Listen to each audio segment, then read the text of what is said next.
L'histoire d'une spécialité française.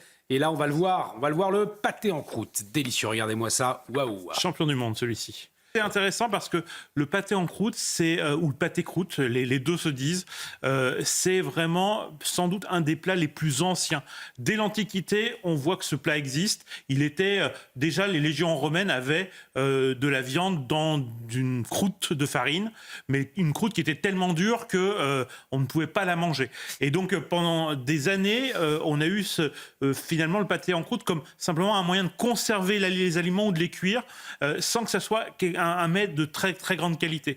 Il faut arriver au Moyen-Âge, fin du Moyen-Âge, où déjà dans le Taïwan, dans le viandé de Taïwan, qui est le premier guide culinaire français, on a plein de recettes. Et là encore, c'est des choses qui sont très dures. Et en fait, pendant très longtemps, le pâté croûte, c'est pas forcément quelque chose de très couru, de très respecté.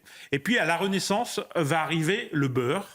Et donc, on va mettre du beurre dans la pâte et d'un coup, ça devient quelque chose de très appétissant et on va avoir vraiment des moments de très, très grande finesse qui vont commencer à arriver. La Renaissance, c'est pas que pour la peinture et les arts, c'est aussi pour le pâté en croûte. Et donc, effectivement, à ce moment-là, les farces sont plus fines. Après le 19e siècle, avec le fameux oreiller de la Belle Aurore, qui est le chef-d'œuvre charcutier par excellence, le plus gros pâté en croûte, qui est une déclaration d'amour.